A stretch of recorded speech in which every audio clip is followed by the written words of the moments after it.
Hello everyone, welcome to part 8 of ratio and proportion. So let's start.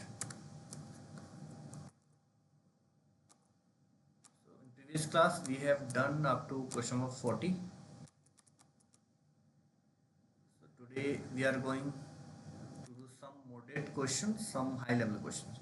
So the ratio of earning of A and B is 4:7. If the earnings of A increase by 50% and those of B decrease by 25%, the new ratio of their earnings become 8:7. What are A's earning? देखिए, इस question में हमारा जो data है वो sufficient नहीं है। क्यों नहीं? क्योंकि आपको सिर्फ रेशो दिया था, ratio of earning of A and B. A और बी का जो अर्निंग है उसका सिर्फ रेशो दिया है, एक्चुअल वैल्यू है ही नहीं हमारे पास। ठीक है, तो अगर आप इस क्वेश्चन को करना चाहें, you can say 4x with the income of A and 7x be the income of B. If the earning of A increase by 50%, अगर आप इसको 50% से इंक्रीज करें एंड B को डिक्रीज करें 25% से, the new ratio of their earning become 8:7। ये 8:7। सो अगर आप एक्स मेथड से भी करें तो देखो क्या मिलता है आपको। 4x का 50%, ठीक है, 4x का 50% इंक्रीज कर देंगे, means 4x plus 4x 50% divide 7x minus 7x का 25%, ये इक्वेशन बनेगी और ये बराबर होगी 8/7 के। सो 4x ऊपर कॉमन आएगा एंड 1 प्लस 1/2, 50% का फ्रैक्शन वैल्यू कितना आ जाएगा 1/2। 1 plus 1/2 is 3/2, 3/2 and 7x common, अंदर बचेगा 1 माइनस 25%, 25% मीन्स 1/4, सो 1 माइनस 1/4 आपको मिलेगा 3/4। अब यहाँ से कुछ नहीं होगा क्योंकि x से x तो कैंसिल हो जाएगा, सो दोनों तरफ वेरिएबल कुछ बचा नहीं, तो हम यहाँ से फाइंड क्या करेंगे। ठीक है, इस वजह से हम कहेंगे ये जो डेटा है ये सफिशिएंट नहीं है, आंसर आएगा D. Data is insufficient, data inadequate. जब हमारे पास एक्चुअल वैल्यूज ही नहीं है तो हम, ठीक है, वहां से कैसे, डेटा कुछ दिया ही नहीं है ना। अगर ये वाला डेटा भी दिया होता हमें, या इंक्रीमेंट भी दिया होता, कितना कितना इंक्रीज किया है वैल्यूज में, रुपीज में, तब भी हम वैल्यू निकाल सकते थे। ये परसेंटेज में दे दिया है, ना ही हमें कोई इनिशियल वैल्यू दी है, ना ही फाइनल कुछ वैल्यू दी है, तो हम यहाँ से कुछ भी फाइंड नहीं कर सकते, इसलिए इसका आंसर आएगा D option. Next question number 42, an amount of ₹735 was divided between A, B and C. If each of them had received ₹25 less, their shares would have been in the ratio of 1:3:2. The money received by C was, C को कितना पैसा initially मिला था, तो amount कितना है 735, कितने में डिवाइड किया गया है, किस किस में डिवाइड किया है, ए बी एंड सी में,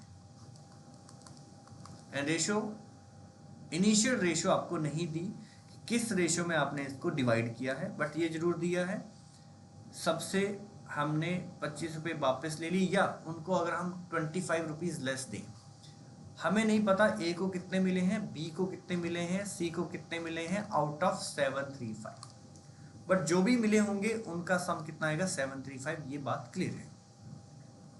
ओके, अब अगर इसको 25 लेस रुपीज मिले हैं, मतलब इसमें से 25 माइनस कर दो, बी के रुपीज में से भी 25 माइनस कर दो, इसमें से भी 25 रुपीज माइनस कर दो, और माइनस करने के बाद जो पैसा बचेगा उनके पास, इसमें से ये पैसा माइनस करेंगे, इसमें से ये पैसा और इसमें से ये, तो उसके बाद जो पैसा बचेगा उसका आपको रेशो दिया है 1:3:2, 1:3:2। अभी जो रिमेनिंग मनी है उनके पास, जो रिमेनिंग शेयर है 25 सबसे लेने के बाद, उसका सम कितना है 3 + 2 + 1 इट मीन 6 है, बट एक्चुअल मनी 735 इनिशियली था। मैं 6 को 735 के बराबर नहीं कर सकता क्योंकि ये कौन सा रेशियो है, ये 25 सबसे लेने के बाद जो मनी लेफ्ट है उनके पास उसका सम है।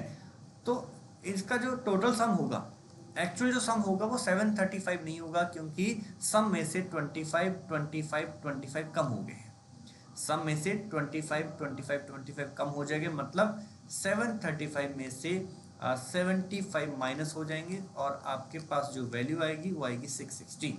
इट मीन्स इनके पास जो रिमेनिंग मनी है उसका जो सम होगा वो 660 होगा। सो 1 की वैल्यू कितनी होगी, 110 110। ध्यान देंगे इनके पास जो पैसा था, सम कितना है 735। सबसे अगर आपने 25 ले लिए तो सम 735 थोड़ी रहेगा, 735 नहीं रहेगा। 735 में से 25 25 25 माइनस हो जाएंगे टोटल, मतलब 660 सम बचेगा। सम कितना बचेगा 660, और रेशियो में सम कितना है 3 + 2 + 1 6, बराबर किया 1 = 110। और आपसे पूछा है द मनी रिसीव्ड बाय सी, तो सी को कितना मिला होगा, सी को मिला होगा यहाँ पे 2 है, 2 × 110। ध्यान देंगे आंसर 220 नहीं होगा। 220 वाला मनी कौन सा है, 25 लेने के बाद। आपसे पूछा है द मनी रिसीव्ड बाय सी बास, सी को कितना पैसा मिला था स्टार्टिंग में। सो स्टार्टिंग में टोटल मिला था 735। सो 225 में ये 220 कब आए, कब पैसे इसको मिले हैं, कौन से पैसे हैं, 25 माइनस करने के बाद है।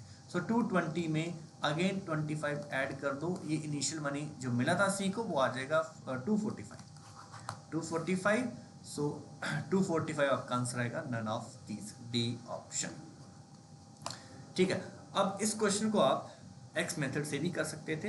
अगर आपको एक्स मेथड से करना था तो देखो कैसे इक्वेशन बनती। 735 डिवाइड हुआ ए बी सी में, let's say X with the money received by B A and B Y and Z, sorry A B C Z money received by C. ठीक है, अब एक्स से भी आपने 25 माइनस कर लिए हैं, और ठीक है, और वाई से भी आपने 25, एक मिनट ऐसे नहीं करेंगे। ये जो आपका 1x 3x and 2x, okay, ये कौन सा मनी है आपका, सबसे 25 लेने के बाद। इस तरह से करेंगे, ये ए का मनी है, बी का है और सी का, ये कौन सा वाला मनी है, सबसे 25 लेने के बाद। अगर x को मैं वापस से 25 दे दूं, और सॉरी ए को 25 दे दूं, बी को भी अगेन 25 वापस दे दूं, एंड सी को भी अगेन 25 वापस दे दूं, तो ये मनी जो टोटल इनिशियल जो मनी था उसके बराबर हो जाएगा 735। आप ऐसे भी इस क्वेश्चन को कर सकते हैं, x + 3x + 2x 6x = 735 minus ये 25 तीनों उधर चले जाएंगे -75। सो 6x = 660, x = 110। और ये वाला कौन सा मनी है, इनिशियल मनी है। सो सी का मनी कितना होगा, 2x + 25। सो 2x कितना हुआ, 220 + 25 245। आप ऐसे भी इस क्वेश्चन को कर सकते थे, option number D, none of these. I hope ये क्वेश्चन आपको क्लियर हुआ। Now next question 43। ये क्वेश्चन आपके लिए चैलेंज क्वेश्चन है, ये मैंने आपको होमवर्क दिया है, इसका आंसर आप कमेंट में जरूर बताएं इसका आंसर क्या होगा। Now next question 44। The total daily wages of Ram, Shyam and Mohan is ₹450. If they respectively spend 25%, 20% and 50% of their income, then the ratio of their savings become 984. What is the income of Ram? देखिए question बहुत easy है। Income की हम बात करें, इसमें कौन कौन है, Ram, Shyam and Mohan. Total daily veg यानी कि daily income of Ram, Shyam and Mohan is 450। मुझे नहीं पता इसके पास कितना पैसा है, डेली इनकम इसकी कितनी है, इसकी कितनी है, इसकी कितनी है, बट इतना पता है तीनों का जो सम है वो 450 है। तीनों का सम कितना है, 450। If they respectively spend 25%, 20 and 50, okay, so their income, then the ratio of their saving is 984. So saving कितना होगा इनका, saving इनका है 984।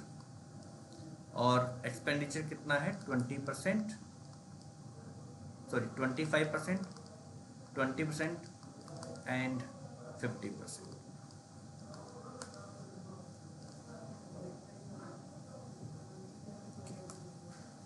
अब देखिए ये क्वेश्चन आप कैसे कर सकते हैं। आप ऐसा करिए, 25% एक्सपेंडिचर, सबको पता है इनकम का मतलब है सेविंग प्लस एक्सपेंडिचर। और एक्सपेंडिचर कैसे मिलेगा, एक्सपेंडिचर मिलेगा आपको इनकम माइनस सेविंग। इनकम में से सेविंग माइनस कर दूं तो आपको एक्सपेंडिचर मिलेगा, इनकम माइनस सेविंग, हाँ एक्सपेंडिचर। और ठीक है, डन। अब इसमें एक्सपेंडिचर कितना है, एक्सपेंडिचर ऑफ राम इज 25%, 25%। अब 25% की अगर मैं फ्रैक्शन निकाल दूं तो फ्रैक्शन कितना है 1/4। इसको मैं क्या पढ़ सकता हूं 1/4, 1/4 उसने एक्सपेंडिचर किया है। 1/4 का एक्सपेंडिचर का मतलब है 1 उसने एक्सपेंडिचर किया है आउट ऑफ 4 इनकम, ऐसे बढ़ता है। 25% अगर किसी ने एक्सपेंडिचर किया मतलब 100% उसमें इनकम होगी। 100% किसी की इनकम है तो 25 उसमें उसने खर्च किया, मतलब 1/4 खर्च किया। तो रेशियो में कैसे पढ़ेंगे, फ्रैक्शन में कैसे पढ़ेंगे, 1/4 एक्सपेंडिचर किया है, 25% का फ्रैक्शन वैल्यू ये बना, सो 1 आउट ऑफ 4। ओके, अब इसी रेशियो में अगर मैं ध्यान दूं, अगर किसी की इनकम 4 है, एक्सपेंडिचर 1 है, तो सेविंग कितनी होगी, यहां से सेविंग कितनी आ जाएगी, सेविंग देखो 4 में से 1 खर्च कर दिया, सेविंग 3 होगी, सेविंग कितनी होगी 3। अब ध्यान देंगे, बट सैंपल में सेविंग कितनी है, देखो सैंपल में सेविंग कितनी है 9 है, सैंपल में सेविंग कितनी है 9, और हमारे पास कितनी आ रही है 3। ये बराबर होनी चाहिए थी वैल्यूज, ये दोनों वैल्यूज बराबर होनी चाहिए थी। मैं बात किसकी कर रहा हूँ, राम की। एक बार फिर से देखेंगे स्टार्टिंग से मैंने क्या किया, एक बार फिर से देखेंगे ये मैं क्या करना चाह रहा हूँ। मैंने देखा एक्सपेंडिचर कितना है परसेंटेज में 25%, और 25% मीन्स 1/4, इट मीन्स 1/4 एक्सपेंडिचर किया, 1 का एक्सपेंडिचर किया, 1 रुपीज खर्च किया आउट ऑफ 4 इनकम। अगर 4 में से 1 खर्च किया है तो सेविंग कितनी होगी 3 सेविंग होगी, बट राम की सेविंग कितनी है 9 है, अगर मैं इस रेशो की बात करूं। अब सेविंग मुझे बराबर करनी पड़ेगी क्योंकि मुझे रेशो बनाना है राम की इनकम और एक्सपेंडिचर और सेविंग में एक सिंगल रेशो बनाना है। बराबर करने के लिए सेविंग को मैं 3 से मल्टीप्लाई कर दूंगा, ये तो 9 बन गया, बट बाकियों को भी 3 से मल्टीप्लाई करना पड़ेगा।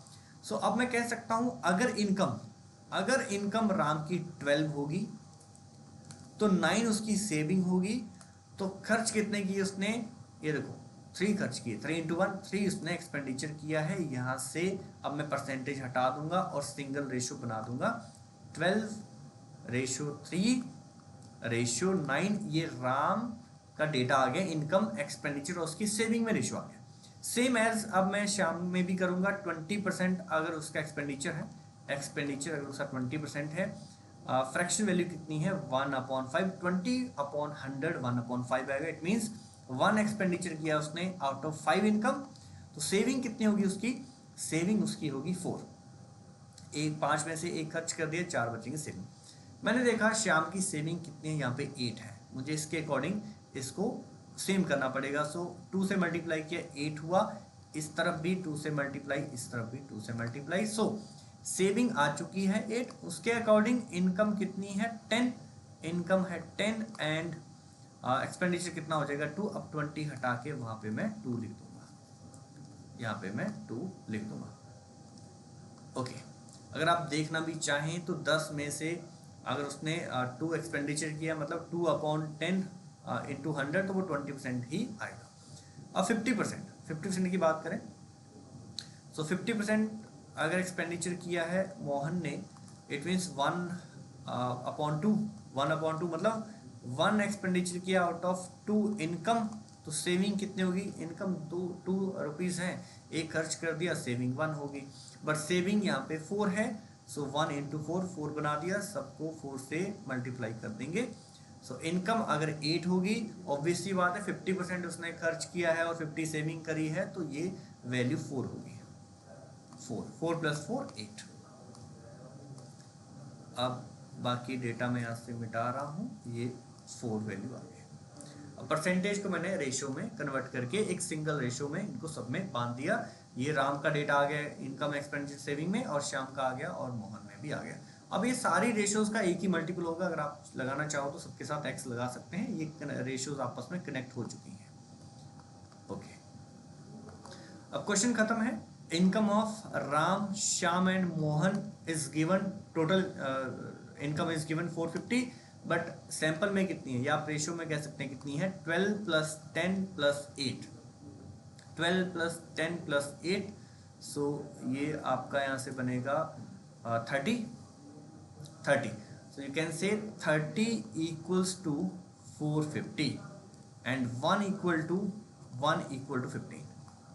1 अगर 15 के इक्वल है तो आपसे पूछा what is the income of Ram, what is the income of Ram. So Ram की इनकम कितनी होगी, 12 × 15, 12 × 15, ये बनेगा 180। सो answer is 180, option number A. I hope ये क्वेश्चन आपको क्लियर हुआ हो। मैंने कुछ नहीं किया है, इनकम एक्सपेंडिचर और सेविंग में रेशियोज, इंडिविजुअल रेशियोज निकाल दी हैं, और आपस में तो ये पहले से ही कनेक्टेड थे 984 से, उससे मैंने कनेक्ट करके सारी रेशियोज निकाल दी, और कुछ नहीं किया। लास्ट में इन रेशियोज का सम करके इसके बराबर कर दिया है, और 1 की वैल्यू निकालने के बाद राम की इनकम निकालनी थी तो राम की इनकम से मल्टीप्लाई कर दिया। नेक्स्ट, ओके, अब ये जो क्वेश्चन है 45, ये क्वेश्चन आपके लिए होमवर्क है। ये भी इसी तरह से होगा, ये आप क्वेश्चन ट्राई करोगे और कमेंट में इसका आंसर बताओगे। Now next, question number 46।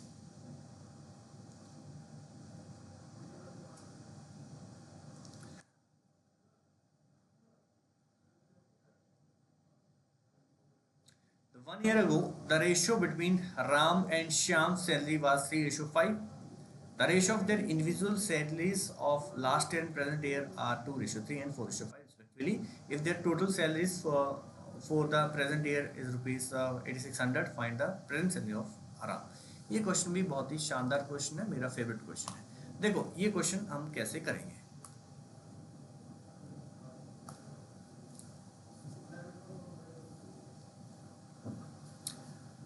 One year ago,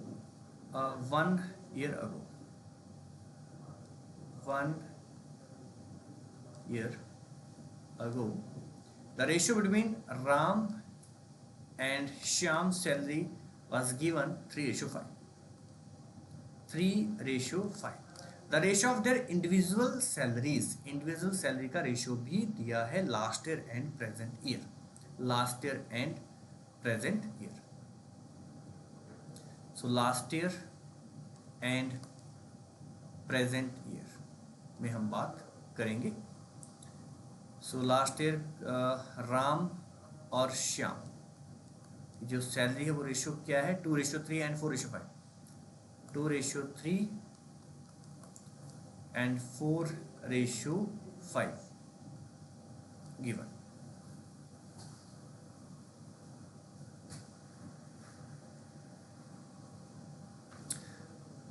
Done. The ratio of their individual salary, okay, done. If their total salary for the present year is rupees 8600. अब आपको जो राम और श्याम की जो प्रेजेंट सैलरी है उसका रेशियो दिया, मतलब ये 3 और 5, बट ये राम की जो सैलरी है इसका ऊपर वाली रेशियो का मल्टीपल अलग होगा, इसका मल्टीपल अलग होगा। अगर मान लो इसकी रेशियो का मल्टीपल x है तो इसका y होगा, और इस वाली का z होगा। सभी रेशियोज का मल्टीपल अलग अलग है। चलिए इस क्वेश्चन में एक खास बात है, इस डेटा को देखो, ये 1 साल पहले का डेटा है, ठीक है, और 1 साल का डेटा हमारे पास यहाँ भी है, लास्ट ईयर मतलब 1 साल पहले। सो 1 ईयर अगो राम और श्याम की जो सैलरी का रेशियो है वो है 3:5, और रेशियो मैंने कहा सैंपल है, अगर श्याम की सैलरी 5 है तो राम की उसके कंपेरेटिवली 3 होगी। बट ये वैल्यूज कैसे चेंज होगी, ये भी तो सेम होनी चाहिए, ये भी तो लास्ट ईयर का डेटा है। लास्ट ईयर मुझे यहाँ पे ऐसी वैल्यूज रखनी पड़ेंगी, ये मुझे 3 और 5 बनानी पड़ेंगी, ये वैल्यू 3 बनानी पड़ेगी और ये वैल्यू 5 बनानी पड़ेगी जो कि 4 है। देखो कैसे, मैं बताता हूँ। इसको थोड़ा नीचे लिखते हैं, श्याम का डेटा, श्याम की सैलरी 4:5। ओके, इसको मुझे 3 बनाना है क्योंकि लास्ट ईयर जो है राम की सैलरी, ये भी राम की सैलरी कितनी है, 3 है, और यहाँ पे प्लस 2 है, इसको 3 बनाना है। आप ऐसा करो, 2/3 को क्या करेंगे, 1 क्रॉस मल्टीप्लाई कर देंगे, 3/2 ऐसे लिख सकता हूँ मैं। 2:3 को 2:3 को मैं 1:3/2 लिख सकता हूँ, क्योंकि क्रॉस मल्टीप्लाई करके 2:3 ही बनेगा। अब मुझे ये वाली वैल्यू जो 1 मैंने यहाँ बनाई है, ये मुझे 3 चाहिए, तो अब आप क्या करेंगे, 3 से मल्टीप्लाई कर देंगे और इस तरफ भी 3 से मल्टीप्लाई कर देंगे। सो रेशियो क्या बनेगी, 3:9/2।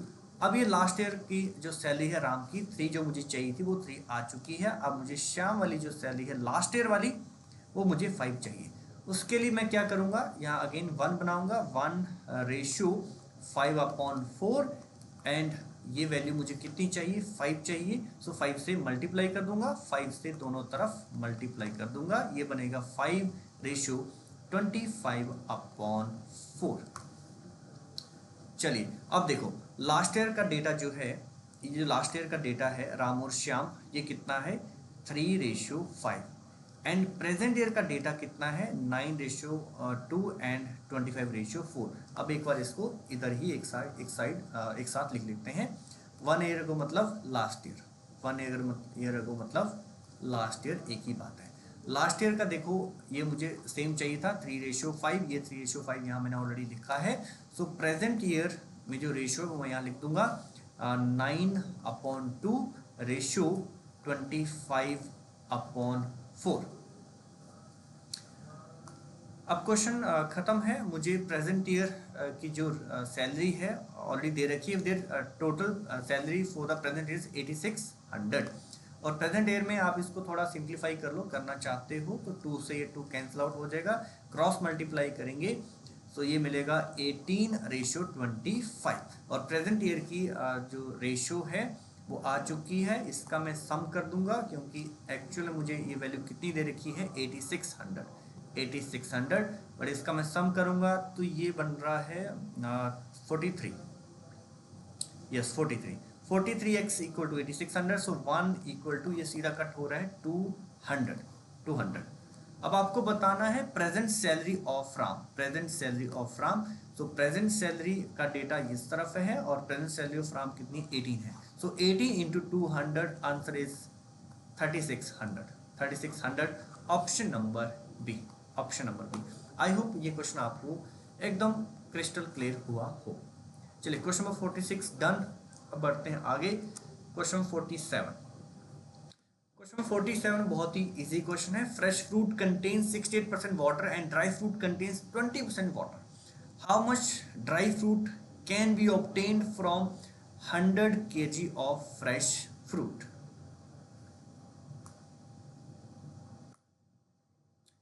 इसमें ना एक चीज कॉमन है, क्या कॉमन है, देखो ध्यान से सुनो। मैंने ड्राई फ्रूट किससे बनाया, फ्रेश फ्रूट से बनाया। फ्रेश फ्रूट को मैंने धूप में रखा, उसको ड्राई किया, उसमें से इवेपोरेशन हुई, या आप कह सकते हैं पानी उसमें से सूख गया और उसका ड्राई फ्रूट बन गया। ऐसा भी नहीं कि सारा ही पानी सूख गया, सारा पानी नहीं सूखा है, क्योंकि ड्राई फ्रूट में भी तो 20% वाटर है, बाकी जो पानी है, जैसे यहाँ पे 68% वाटर था, उसमें से काफ़ी पानी जो निकल चुका है, 68 से 20% रह गया पानी। ठीक है, ऐसे ड्राई फ्रूट बना। अब इसमें एक चीज़ कॉमन रहेगी, ध्यान से सुनेंगे। अगर मैंने फ्रेश फ्रूट को धूप में रखा है, पानी उसमें से उड़ गया है, एक चीज़ कॉमन रहेगी, पल्प। जो ड्राई पार्ट है, जो पल्प है, वो थोड़ी ना उड़ेगा, वो तो वैसे ही रहेगा। तो ड्राई पार्ट इसमें कॉमन रहेगा। जो ड्राई पार्ट जो है फ्रेश फ्रूट का है, वही ड्राई फ्रूट में भी फ्रेश फ्रूट रहेगा। सॉरी, मैंने क्या कहा, जो आपका फ्रेश फ्रूट है उसका जो पल्प है और जो ड्राई फ्रूट का पल्प है वो बराबर होगा क्वांटिटी में। ठीक है, अब देखें, ध्यान से देखें, हमसे कहा है हाउ मच ड्राई फ्रूट, कितना ड्राई फ्रूट हम ऑब्टेन करेंगे 100 kg ऑफ फ्रेश फ्रूट से। 100 kg फ्रेश फ्रूट को मैं रख दिया धूप में, उसको सुखाया, पानी उड़ गया उसमें, बट पल्प नहीं उड़ा होगा। सो जो 100 kg फ्रेश फ्रूट में पल्प होगा और जो 100 kg से जो हमारा ड्राई फ्रूट बना होगा उसमें जो पल्प होगा वो बराबर होगा। तो इक्वेशन क्या बनेगी, पल्प या dry part, pulp of 100 kg fresh fruit equal to total pulp of, अब हमें पता नहीं है 100 kg फ्रेश फ्रूट से कितना ड्राई फ्रूट बना है। सो ड्राई फ्रूट को मैंने x मान लिया, जो टोटल जो ड्राई फ्रूट बनेगा उसको मैंने x मान लिया, x kg dry fruit, x kg dry fruit. मैंने क्या कहा, पल्प दोनों तरफ सेम रहेगा। सो अब क्वेश्चन खत्म है, हम फाइंड कर लेते हैं कितना पल्प आता है 100 kg फ्रेश फ्रूट से। फ्रेश फ्रूट कंटेन्स 68% वाटर, 68% अगर उसमें वाटर है तो बाकी ड्राई पार्ट होगा, मतलब पल्प होगा। 68% वाटर है फ्रेश फ्रूट में, इट मीन्स 32% इसमें पल्प होगा। सो 32% ऑफ 100 क्या होगा, इसमें पल्प होगा। सेम एज अब आप ड्राई फ्रूट की बात करेंगे, ड्राई फ्रूट में 20% तो वाटर है, ड्राई फ्रूट में 20% तो वाटर है, बाकी जो 80% है वो पल्प होगा। सो 80% of x kg। Question done. आमने सामने परसेंट से परसेंटेज कट कर दो, 8 इंटू 10, 8 इंटू 4, और 0 से 0 कट हो जाएगी, x equal to 40 kg, x equal to 40 kg। It means x kg मेरा टोटल ड्राई फ्रूट था, it means 40 kg dry fruit बनेगा 100 kg फ्रेश फ्रूट से। So answer is C option 40। ठीक है, आई होप ये क्वेश्चन भी आपको क्लियर हुआ। चलिए आगे बढ़ते हैं, question number 48। The price of diamond is directly proportional to square of its weight. A man broke diamond accidentally into four pieces in the ratio 1:2:3:4 and thus lose rupees 7 lakh. What was the original price of the diamond? Question क्या कहता है, जो price है वो directly proportional है square of its wait. जो भी इसका वेट होगा उसका अगर मैं स्क्वायर कर दूं तो डायमंड का प्राइस मुझे मिल जाएगा। ओके, अब देखो एक बड़ा सा डायमंड था, मान लो ये डायमंड है, इसके कर दिए टुकड़े 4, टुकड़ों का जो रेशियो है, छोटे छोटे टुकड़े कर दिए, ये लो छोटे छोटे डायमंड के टुकड़े कर दिए, और इन टुकड़ों का जो वेट है वो कितना है, क्या रेशियो है, 1:2:3:4। ये इनके वेट आ गए, ये टुकड़े आ गए। ठीक है, अब मैंने क्या कहा है, प्राइस कैसे मिलेगा, वेट का स्क्वायर करके। सभी टुकड़ों को अगर मैं जोड़ दूं, तो एक बड़ा डायमंड बन जाएगा। मतलब इन चारों टुकड़ों को, ये 4 टुकड़े बड़े डायमंड से तो आए होंगे। सो चारों टुकड़ों को जोड़ दूं तो डायमंड का वेट आ जाएगा 4 + 3 + 2 + 1, क्योंकि वेट कितना था, 1 2 3 4, ये रेशो में है वेट। आप इसको x 2x 3x 4x wait भी कह सकते हैं। चलिए कंफ्यूज ना हो तो आप इसको लिख ही लो, x 2x 3x and 4x be the weight of 4 pieces. तो टोटल जो वेट होगा बड़े डायमंड का कितना होगा, 4 + 3 + 2 + 1, 10x आपका वेट आ गया बड़े डायमंड का। जब वेट आ चुका है तो इसका प्राइस भी आ जाएगा। इसका प्राइस कितना हो जाएगा, 10x होल स्क्वायर। ठीक है, तो इसका प्राइस कितना बना, 100x स्क्वायर, 10 का स्क्वायर किया 100x, ये इसका प्राइस है। ओके, अब मैं देखता हूं ये जो टुकड़े मैंने किए इनका प्राइस कितना बन रहा है। इसका बनेगा 1x स्क्वायर, क्योंकि इनका भी स्क्वायर करना पड़ेगा, 4x square, 9x square and 16x square. Total value कितनी बनेगी चारों की जोड़ के, सारे टुकड़ों को जोड़ दूं तो इनकी जो टोटल वैल्यू बनेगी 16, 9, 25, 29 एंड 30x स्क्वायर इनकी वैल्यू बनती है। तो सीधी सी बात है, जैसे ही डायमंड टूटा उसकी जो टोटल वैल्यू है वो 30x स्क्वायर रहेगी, जो कि ओरिजिनली 100x स्क्वायर थी। ध्यान से सुनेंगे, जो डायमंड जब टूटा नहीं था तो उसकी वैल्यू कितनी थी 100x²। जैसे ही वो टूटा उन टुकड़ों की जो टोटल वैल्यू है वो 30x² रहेगी। मतलब कितने का लॉस हो गया टूटने से? टूटने से मुझे 70x² का लॉस हो गया। मुझे लॉस कितना हो गया? 70x² का। और 70x² की मुझे वैल्यू दे रखी है। कितने का लॉस हो गया? 70x²। और 70x² की मुझे वैल्यू दे रखी है 7 लाख। सो 7 लाख। अब यहां से x² की वैल्यू निकाल देंगे। x² equal to 7। अच्छा, इस 7 से 7 भी कट हो जाएगा and 10000। So x² equal to इसमें 4 जीरो है। Okay, x equal to under root of 10,000। देखो यहाँ से वैल्यू कितनी बनेगी? वैल्यू बनेगी 100। सो x इक्वल टू 100। x की वैल्यू कितनी आ गई है? 100।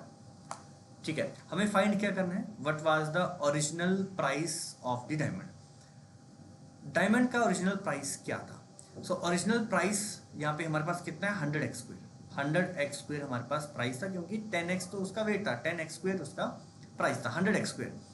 तो मुझे यहाँ पे देखा जाए तो x की वैल्यू निकालने की भी नीड नहीं थी, क्योंकि x² की वैल्यू हमारे पास है यहाँ पे। देखो 10,000 x² की वैल्यू है।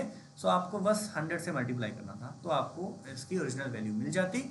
सो 100x², 100 से x² की जो वैल्यू है 10,000 उससे मल्टीप्लाई कर दो, आपको आंसर मिलेगा। कितनी जीरो है? 1 2 3 4 5 6। 1 2 3 4 5 6। सो आंसर इज 10 लाख। 10 लाख इसकी ओरिजिनल वैल्यू होती, और इसमें 7 लाख का नुकसान हो चुका है। सो फाइनल उसकी जो वैल्यू होगी वो 3 लाख होगी। 3 लाख वैल्यू रहेगी। ठीक है, 7 लाख का नुकसान, तो 10 लाख उसकी ओरिजिनल वैल्यू थी। So answer is option B, 10 lakh. अगर आपसे पूछा जाता बताओ ये जो फर्स्ट वाला पीस है इसकी वैल्यू कितनी है, तो x² की वैल्यू आ जाती, 4x² आ जाती, 9x, सबकी वैल्यूज आप इंडिविजुअल भी निकाल सकते थे। चलिए, अब हमारा रेशियो यहाँ पे फिनिश होता है। अब नेक्स्ट सेशन में हम करेंगे पार्टनरशिप। तब तक रखिए ख्याल।